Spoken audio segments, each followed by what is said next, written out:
How goes the family? Welcome back to Larry's Anything Goes. Hopefully you guys have an awesome day. I know it's been months since I've done a video about one of the recent books I've read.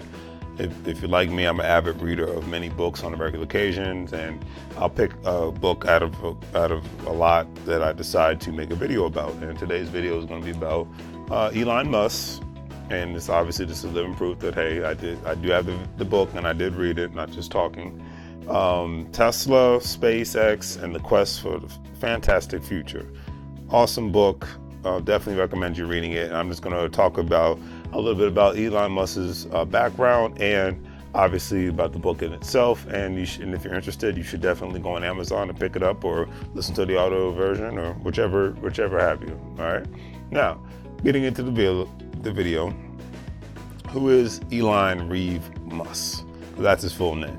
He's actually from South Africa. He was born there, born and raised, and now he's known as being a very successful and adventurous entrepreneur, is the best way to put it, and businessman who founded a company known as XCOM back in 1999, which later became what we know today as PayPal.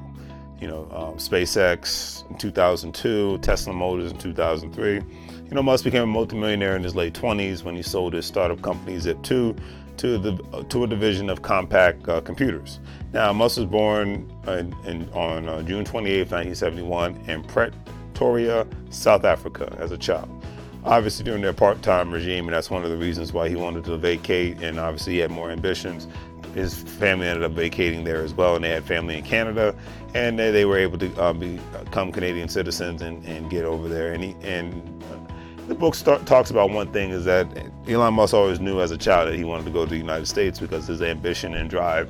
He needed a country that was going to embrace it and not just crap on it. Because even back in South Africa, it was like, go to college to get a degree, get a job and call it a day. He did that. That wasn't his future.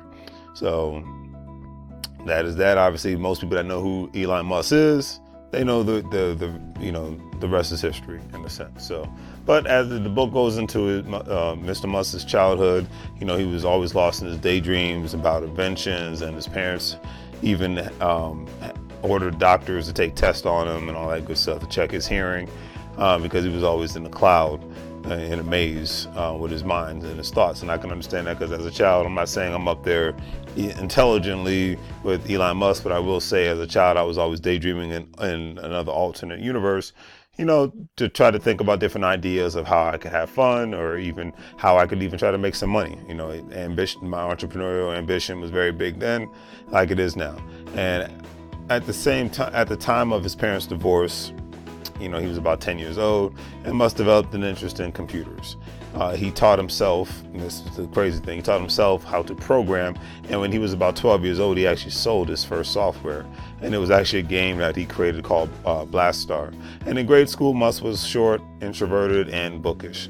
He was bullied until he was about the age of 15 and went through a growth spurt and learned how to defend himself with karate and wrestling. Now, at the age of 17 in 1989, Musk learned how to defend himself, which was smart, with karate and wrestling. He got a little growth spurt. He learned how to defend himself, and then the kids didn't try to mess with him as much as they did when he was in middle school and in elementary school and all the good stuff. So the rest is history on that one. And in 1989, Musk moved to Canada, like I stated earlier, and he attended Queen's University and avoided mandatory service in the South African military. And the book also talks about how Musk obtained his Canadian citizenship that year, in part because he felt it would be easier to obtain an American citizenship via that path. So obviously it was a smart move on that path, and these are the emblems from SpaceX, PayPal, Tesla. Most people heard of them, so it's not a big mystery of these organizations that he has helped found and that he's a part of. Now the book, talks, it even goes a lot more in depth in regards to his life in Canada, because it wasn't that short-lived, but it was short-lived to say the least. And one thing I will say from the book is I remember that Elon Musk was broke as a joke when he went to Canada. And he had to work a lot of odd jobs even when he was in college just to scrape by. So the man knows the meaning of hard work and knows the meaning of being poor and broke. And that's usually keeps that burning desire in the entrepreneur's mind. They know what it's like to hit rock bottom, so they have always had that burning desire to continuously learn more, implement more, so that they never ever see rock bottom again. And they have a bunch of nest eggs to ensure that they and the children's children don't have to see rock bottom at the end of the day. So that's just one way of looking at it. So I just thought that was very interesting when it came down to the book. And one thing I admire about Mr. Musk is that his success has a lot to do with him willing to take risks. And that's what you have to do. You have to constantly, figure out how you're going to take risks. And if sometimes it might even be to the point where you end up broke, but you have to start somewhere. Because if you're afraid to jump, then you never will. That's just how I look at it. And, he's constantly learning new skill sets so that other people and things didn't get in his way, so that he could be productive. I completely understand that. I feel the same way. I would imagine most other people feel the same way. One thing I always say I like about Damon Dash is he doesn't like whiners and complainers. He likes people who are go-getters and people who like to try to figure things out. Figure out how to solve the problem instead of complaining about the problem, because it's very easy to complain about a problem, but it's hard to solve it. And one thing and those are a lot of life lessons that you can take away from this book all at the same time. And I just find that to be very, very, very interesting. Okay, so once Mr. Musk left Canada to study business and physics at the University of Pennsylvania, or as they call it, Penn State, the book talks about how he graduated with an undergraduate degree in economics and stayed for a second bachelor's degree in physics. But once again, like I like about people like Mr. Musk, he was always willing to take his life to the next chapter and not stay stagnated in the place before he even opened up his own company. Speaking of which, after leaving Penn State, he headed to Stanford University in California to pursue a PhD in energy physics. However, and this is the funny part, the book stated that his move was timed perfectly with the internet boom, and he dropped out of Stanford about after 2 days of attending classes to become a part of the great internet boom, launching his first company known as Zip2 Corporation in 1995. Now, if you didn't know, now you know who and where Mr. Elon Musk is from, where he comes from. Now let's take some more points from the book, because that's obviously why we're here. The book gets into how Mr. Musk's relationships with his friends, his family, definitely business partners went up and down like the stock market. You didn't know which way it was going to go. The book talked about how hard it was for Mr. Musk and his partners to even sell the idea of PayPal. Because nowadays, it's not crazy thinking of the idea of PayPal and Cash Apps and things of that nature. But back in those days, the idea of a website like PayPal, especially given the fact that the concept of online banking was still fairly new, an organization like PayPal just made it that much more easier for people and aspiring entrepreneurs to collect their money, send the money to customers, to themselves, and send it off to suppliers, transferred via different banks. This goes on and on. And that's the thing, innovative mentality, and the mindset to always want to continuously grow. And that's what, we need more people like that today. And we're definitely going to need more people like that in the future, because a lot of people are suffering. That's one thing that the book talks about. A lot of people are suffering because they are scared to jump and take risks. They want to remain comfortable and stagnated. And you just can't do that in the future. We're almost in 2020 here, people. That mindset is dead, and it cannot prosper.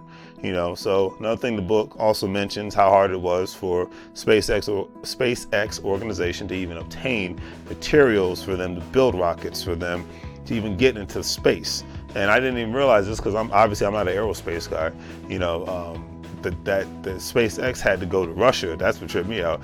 And even the one thing I'll even take away from the book that stood out to me, they were, and it's a stereotype, but hey, the book said this was a part of the story, so it is what it is. They said when they were in Russia, they were talking to the Russians at the International Space Station, and they were like, hey, we're trying to do business, blah, blah, blah. However, they was like, some of the Russians was like, hey, we're drinking and we're going to toast. So the short moral of the story is they got hammered, and they left Russia with nothing. So they didn't even get what they wanted, so they had to figure it out on their own.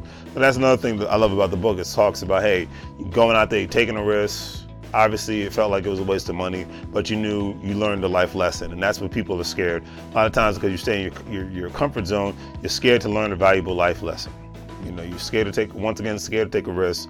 people like to stay in the comfort zone, and that's just a death sentence. So I give him and his team at the time, if they're still even part of his team today, credit for even just taking that kind of risk. They was like, hey, we got to figure it out on their own, and that was very hard because at that time most people weren't figuring it out on their own. They were playing follow the leader. So that's just one way to look at it. Because like I said, I didn't even realize that they had to go to Russia to even start their space expeditions. And also the book talks about the sense that the aerospace industry corporations at the time in the United States were so far behind that in the year 2002, going into an aerospace corporation research labs that it just felt like one was in 1970s and whatnot, maybe the 80s at the time in the space industry. And a lot of technology utilizing the rockets were very far behind as well. With that being said, a company like SpaceX had to spark the minds of young scientists, physicists, engineers, people to engage in the aerospace industry and explore Mars and allow the doors of creativity to open within the space industry once again. It was like that old song, it's a new dawn, it's a new day, and I'm feeling good. So it's one of those situations, and that's what people like him, because it's not just him, people like him help spark that kind of curiosity once again. And you see space corporations, growing and expanding and, through the roof and whatnot, not just because of SpaceX, but because of what they're doing and where they're trying to go. And of course, the other companies are going to try to beat them there. So it's a beautiful competition. It's a capitalist American way. And it's, it's a beautiful thing. And I even had the pleasure of driving by SpaceX headquarters in Los Angeles the last time I was there. So it was a beautiful thing, just to see that face to face, especially after I read this book. So I just thought that was a beautiful thing. And it's just one thing you should, take heed of, whether you're on the East Coast or the West Coast, check out a space station, get some perspective, learn something new if you're not in the aerospace industry, and go from there. That's just the best way to look at it. So. But in December 2013, Falcon 9, which was a rocket, successfully carried a satellite to the geosynchronous transfer orbit, a distance at which the satellite would lock into an orbit path that matched the Earth's rotation. So that's obviously an expert from the book, because like I said, I'm not an aerospace guy. I'm not even going to try to act like I am. But in March 2017, SpaceX saw the successful test flight and landing of a Falcon 9 rocket, which was made from reusable parts, and this is where the innovation comes in. Reusable parts and a development that opened the door for more affordable space travel, and that's how they did it. By reusing quote-unquote junk and making it into something brand new again. In a sense, just recycling old parts. So now getting one of Mr. Musk's companies that most people know about that changed the automobile industry. And we're going to talk about that because the book goes way deep into that as well, very deep in depth. Tesla Motors, and hey, I've been to most major cities. I've seen a Tesla dealership on at least in every city that I've been to thus far, and where their corporation headquarters is actually in factories or hurdles that the Tesla company have gone through. It's insane. And Tesla's actually in Silicon Valley, and I know they actually make the vehicles throughout parts of the United States, but the ones that I know that they were trying to have the factory built in California, ended up putting it in Nevada right next door, so not that big of a difference. It's like Maryland or Virginia and North Carolina right next door. So I leave it at that. But before I even go on, what I really didn't think about how Mr. Elon Musk flies from Los Angeles to Silicon Valley every single day, juggling two major corporations. I think that is freaking awesome. But plus having a family all at the same time, it shows how determined Mr. Musk really is and continues to be, and how he is somewhat of a workaholic. Let's just keep it real. And there have been ups and downsides to this, all like in everybody's life. Money doesn't cure everything. Don't ever believe that. Mr. Musk has been married twice and has wonderful children, but I see there is a pattern when it comes to accomplishing your dreams and being married to a person who does not live a regular 9-to-5 lifestyle. I believe Steve Harvey is a great example, has been married 3 or 4 times or more. And one thing about an entrepreneur is that your business is a 24-hour thing. And if you're going to be with someone like that, I would take under advisement. I would just take all that under advisement. The regular 9-to-5 people that don't have any goals and aspirations outside of that, I'm not crapping on anybody, but yeah, it's normal for them to just come home and watch TV and call it a day. But the person who works 9 to 5 and has the entrepreneurial spirit thinks about their business 24/7, 7 days a week. That's just the way it goes. And there is no off time. Even when, like, and that's one thing the book talks about. Even when he's off, he's not off. He's on his computer, he's on his cell phone, he's checking things out. And that's how a business, you're gonna run a business, that's how it goes. You can't treat a business like a hobby. You gotta treat it like it's your life.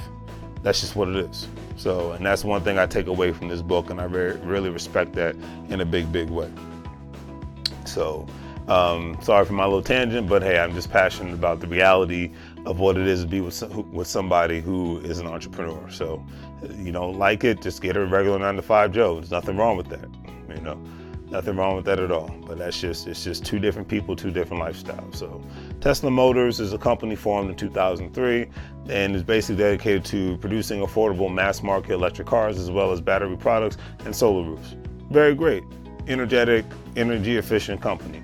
And Mr. Musk oversees all product development, engineering, and design of the company products.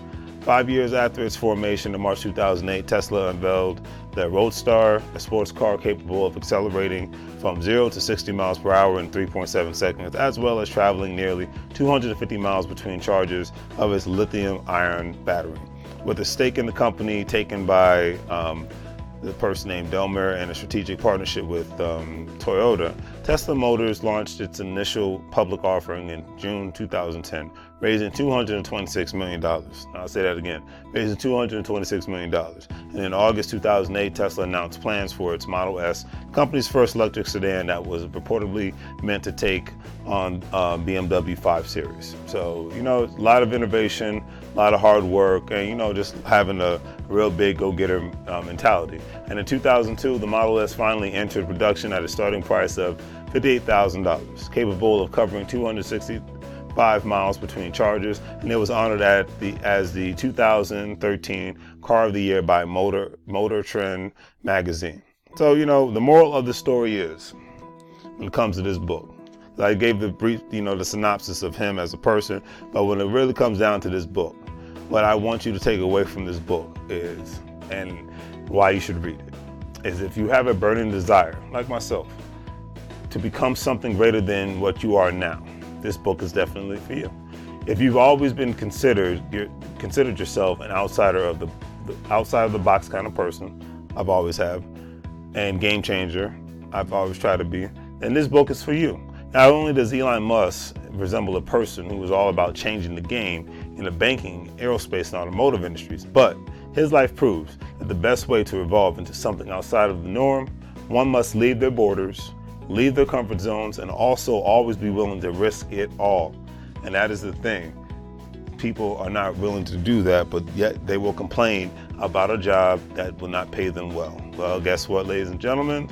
Today and tomorrow and the future and beyond, most likely, it's not going to happen for you. So alternatives are a must. It's a necessity and cannot be an option. So if you like the book, please check it out. You can check it out on Amazon, all that good stuff. I will do my best to remember to put the Amazon link in the YouTube description, and I'm not getting paid for it, but hey, I just figure it's a good read. And if you want a digital version, go for it. All right. So if you guys like the video, please give it a thumbs up. Please share. Definitely subscribe, and hey, have a great week and do great things. Take care.